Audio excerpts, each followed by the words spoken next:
Hi everyone, welcome back. In the last video, we have discussed about the data types and the variables. In today's video, we are again going to talk about the data types, but the different data types. As we discussed the integer data type int and the double data types, today we'll talk about the more different type of data types, which are short, byte, float, and Boolean data types. So let's start with the practical part. Let's have a quick recap. In the last session, we discussed this variables and data types, where int was the data type and the variable we declared was num. And we also discussed about the double data type, which is going to save the decimal values, and the num2 was a variable we have declared. So we know that we can create variable with any name, but there are limited data types which would be declaring that what type of data you can store inside your variables. We created a program. Here you can see the variable declaration, assigning the value inside the variable, and then a variable declaration for the double type. Now in the double type, we can only store the decimal values. Even if you try to store a integer value, it will be converted into a decimal format. For example, if I try to save the value 3 in the denum variable, it will be converted into a 3.0.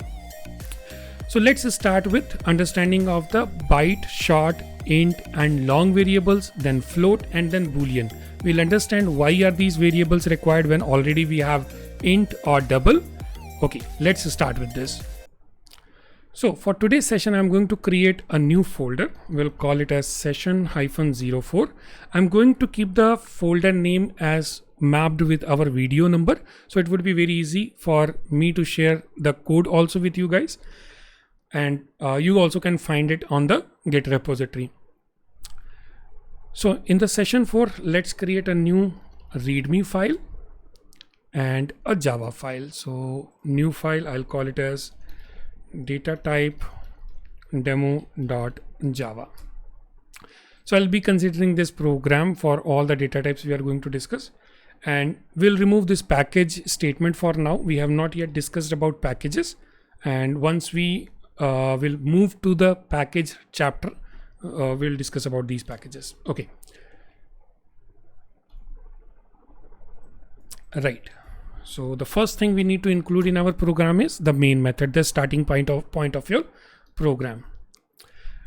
Now, what are the different int types? If I say int I is equal to 10, it's very simple. A variable I is declared whose type is of int, and I'm going to assign a value of 10 inside that variable. It's simple. But then we have more data types to save a whole number value, right? It depends on the range of the value. So the first one is byte, the second one is short, the third one is int, which we have already discussed, and the last one is long. Now, why do we need 4 different type of data types to save an integer value, right? When I say integer value, don't consider it as integer. I'm talking about like maths integer number. And when I say int is the data type.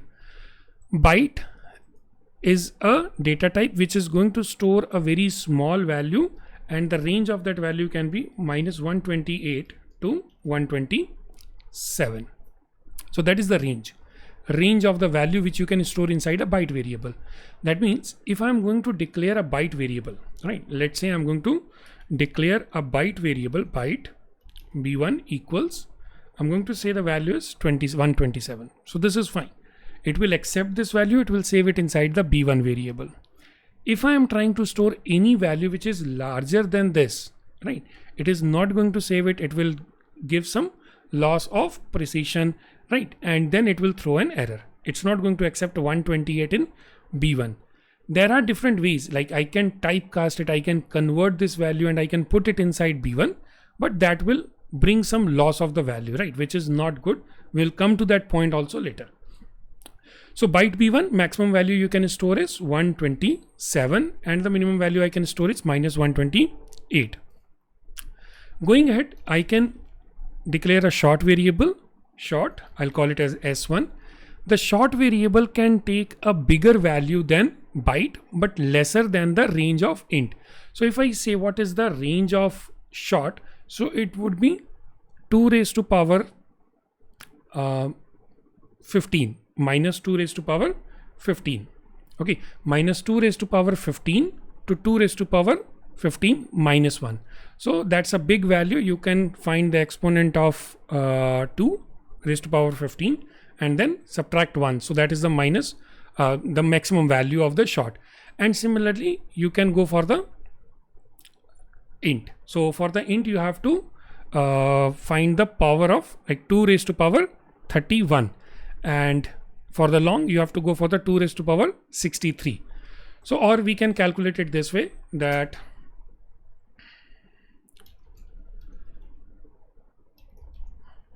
(2e7), here I'll write it as 2e15, 2e30. So this is, I'm using the format to show the exponent value of 2. So here it is 63. Small mistake, here it should be 31. So the value will start from minus, let's put the correct symbols.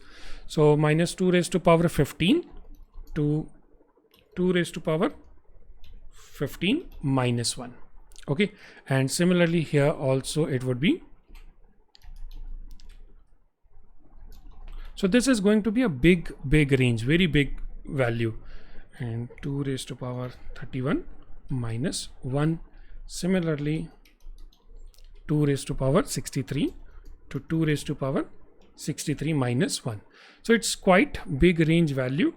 And now, why this difference? Why can't we have a single data type and I can put like all the values in it? Should I go for only long variable? Will that be a better choice? So I will not take care of byte, short, int. So is that the right approach? So the answer is no. Answer is like we should always look for the memory management, right? Suppose if you have a value which is very small, like I want to save the age of a student. I'm making a school based application, school management program or something like that, and I need very small values. Okay, and I know that there can be a lots of students for whom I have to load the data into the memory. So obviously I need to save the memory. So in that case, I will plan to use a short or a byte variable data type rather than using a int. Now look at the size, right? Look at the size that they are going to use, the memory size. Byte is going to consume 1 byte of memory, right? The size of byte data type is, byte type variable is 1 byte of memory, and then short is of 2 byte, then int is of 4 byte, and long is of 8 bytes, right? I will write it as bytes in fact. Okay, so 1 byte, 2 bytes, 4 bytes and 8 bytes. So you can convert it into bits. That is, a byte variable will consume 8 bits and short will be formed of 16, then 32 and 64 bits. All right.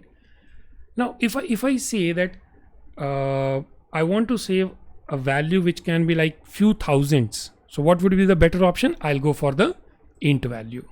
Okay, because let's say if the maximum value, I think it will come to somewhere 65,000 for short. So let's suppose if the value is becoming like 99,000, so I don't have to then if you have compiled up your program and you have executed it, you cannot stop and just change the values. Once you give it to the client will not come back and again ask you that, okay, there is some problem. I am putting a value like 99,000. It becomes something in minus.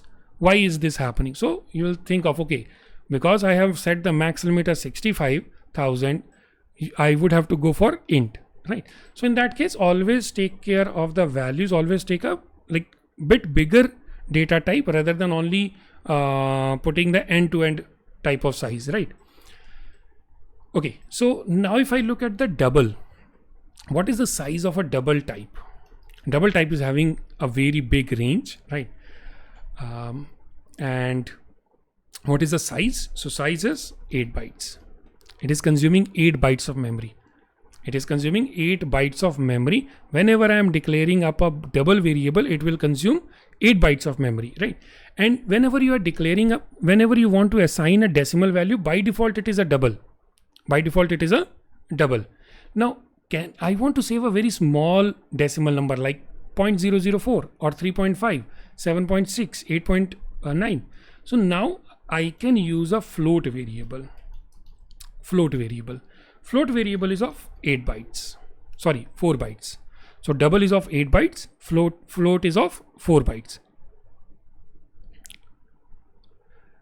Now, as I said, that whenever I'm assigning a decimal value, it will be of double. So that means Java will think of that this value is of 8 bytes. So suppose you are saying, okay, double d equals 3.6. So then Java knows that this is a decimal value, and therefore by default it will consider it as double, and it will ask you to save inside the double variable, which you are doing fine. But suppose if I go and say, no, I want to save the same value inside a float variable, here Java will give you some error, right? Java is going to say that there is a loss of precision because it is considering 3.6 as a 8 byte value and float as a 4 byte variable. How can you save a 8 byte variable inside a 4 byte space, right? So there it throws some error. There it is going to show you error that this is not possible. You can have some loss of precision, right? So let's try to see this inside our program. So we'll go for the data type demo. Let's start with the float f equals 3.6. Now see, it's throwing some error. There is a red error line.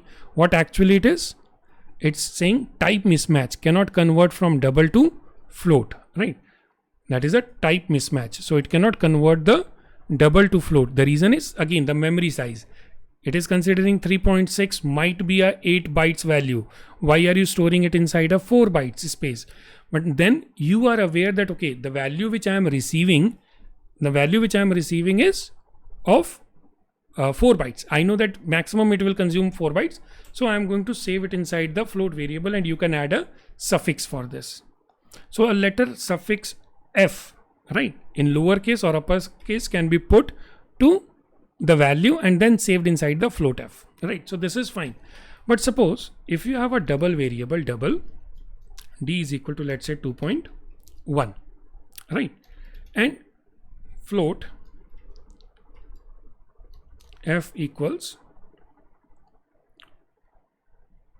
f2. I need to change the variable name. We cannot have the variable with the same name more than once. So f2 is equal to d. Now suppose you are getting a double value from somewhere, from some other program or some other part of your program, right? And you are going to do some calculation and save it inside the f2. You are doing some calculation and storing it inside f2. Now there can be a problem, right? You cannot write a letter f over here. You cannot write a suffix f over here, because if you write suffix f, it will become a variable name df, which is not declared, right? So this is also going to be a problem. So for this, we will use the concept of typecasting. We can typecast variable, right? Since it was a hard-coded value, it was a static value, I can suffix the letter f. But if it is a variable, you cannot suffix the letter f to save it inside the float variable. So a double variable can be typecasted, right? Typecast variable from double type, double to float. Okay, so how are we going to typecast? Before your variable name and after the equals to symbol, right, you are going to write in parentheses float. So we will write the data type in which we want to typecast. So the original data type of the d variable is double. We have typecasted, we have converted the value into the float and saved it inside the f2. Okay, so here the value is typecasted. Remember, your variable type will not change. Variable type will still remain double only. The variable type of d will still remain double, and the value of the value that is 2.1 will be typecasted and saved inside the f2, and value will also remain 2.1 only. Okay, now let's look at the same impact on the byte and the int variables. So suppose if I go and declare a byte variable b and I say the value is 127, so it looks good.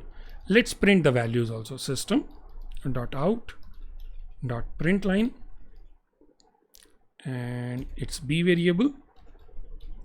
Here it is f2 variable. Let's save this, go to my session 4 folder, compile our program, datatype demo.java. Okay, so now here we see the output is 2.1, that is the float f2 variable, and 127, which is the byte variable. Let's make a small change. 127, I'm going to save 128. I have changed 127 into 128 and I am getting the error. Type mismatch, cannot convert from int to byte. Now it's considering 128 as an int value. Okay, it's considering 128 as an int value. That means this value can be not fit for the byte size, right? That is 1 byte. Okay, now I say no, I am aware that this is fine. All right, though I have written 128. Suppose if the value was coming from somewhere else, and I know that it will not exceed 127, but it exceeded and I am going to typecast it. See the impact. Typecasting is not always good. Sometimes you may get a invalid value, right? Because this would be converted on the think it like a number line, that it is starting from -127 to -128 to 127. So after 127, it will go to -128, right? So let's see what happens. If I'm doing 128, what is going to happen actually? -128, right? It's not just adding a minus before it. The reason is after 127, 128 is considered to start from the number line, that is the start from the range, that is -128, right? So if I'm going to keep it 130, so it will become -128, -127 and -126. So it will become -126. So let's save this. Correct, right? So what actually is happening, it's after 128 if you're after 127 if you're typecasting it, it's actually going to the negative side. So -128, then reverse order it is starting to run. Right, so we understood the float, double, byte, short, int and long variables, right? So you can save the values in these type of variables according to the memory size and the range of the values. Now, what are the other type of variables in which we can save a value, right? So it is Boolean and char. So we also call it as char, char. Few trainers you will see they call it as char. Even I call it as a char. Some call it as char. So this char variable, char data type, the char data type is of sizes of 2 bytes, right?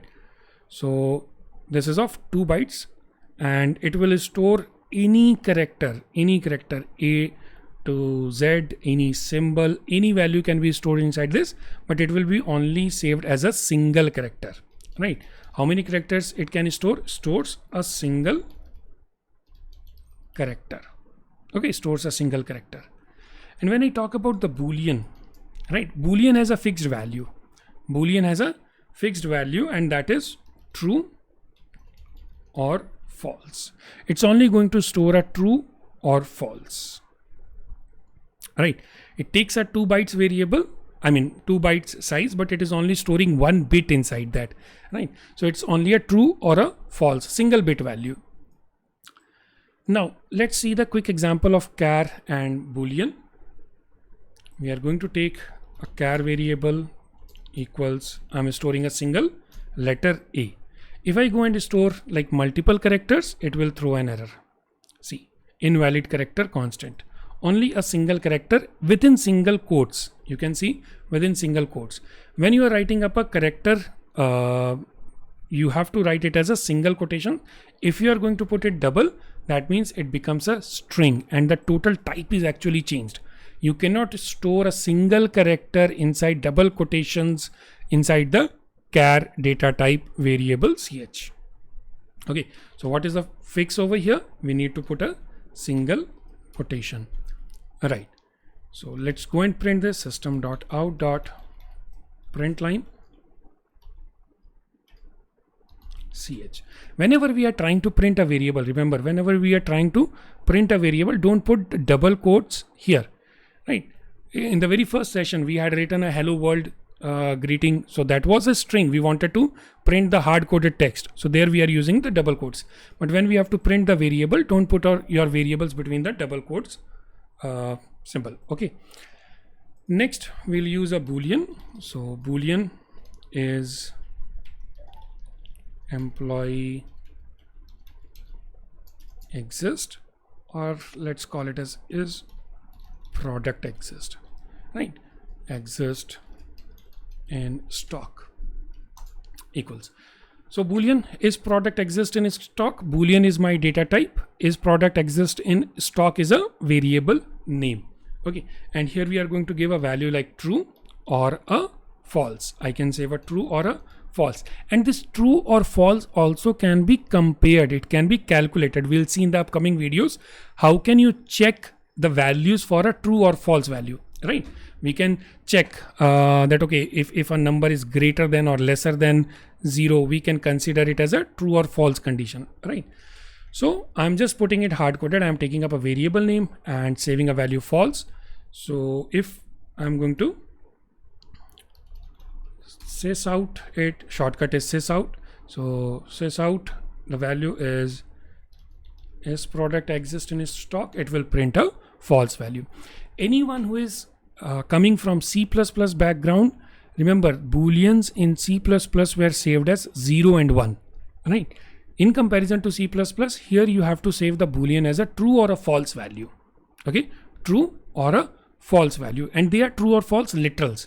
You cannot write 0 or 1, right? You have to completely write the words true and false. And remember, this true and false are a given value. You don't have to write it in double quotes, else it will become again a string mismatch type. Okay, so let's run this program, and the answer is char is variable is showing you a value, and is product exist in stock is showing you a false value. It's very simple. Okay, let's quickly see some trick with the char variable. Char, I'll call it as a ch2 equals to 65. Okay, now 65 is not giving me an error. 65 is a int variable, sorry, int value. Int values are of 4 bytes.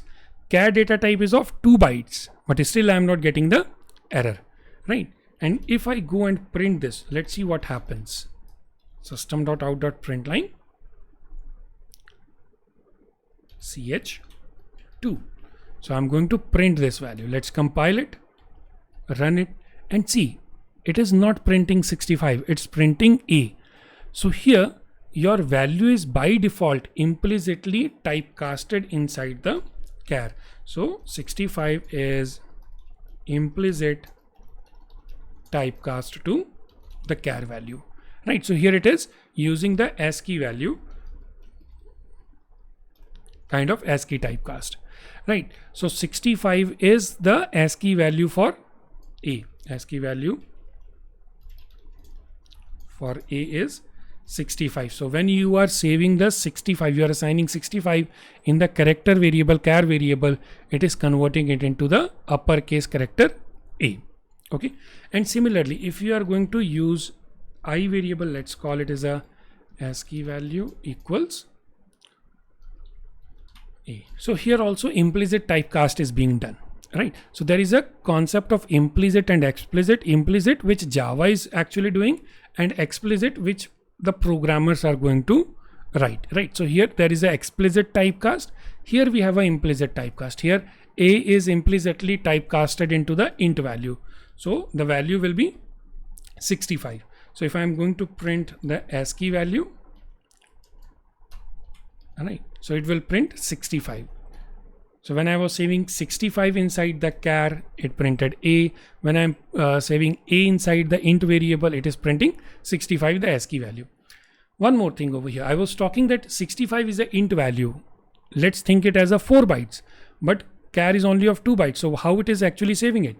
Remember, 65 is a byte value. From -128 to 127, we have the byte values, right? And byte values of only 1 byte. So therefore the typecasting, implicit typecasting has taken place.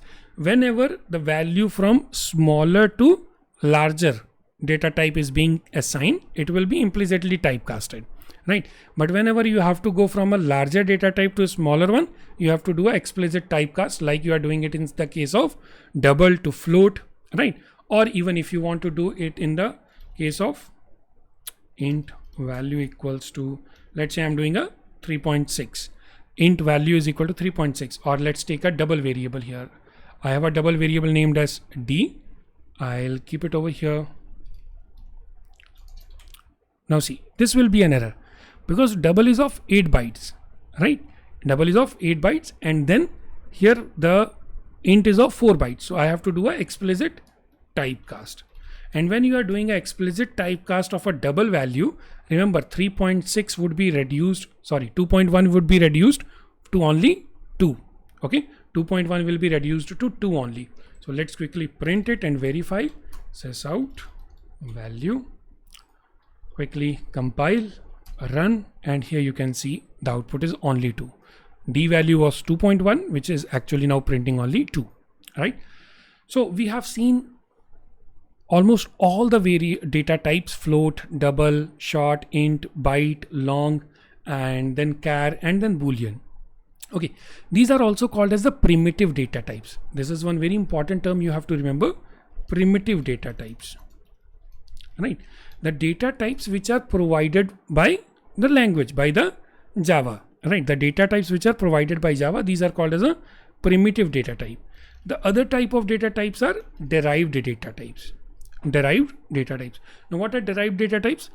Derived data types are the type which we are going to create, right? We will create using these primitive data types. For example, class, right?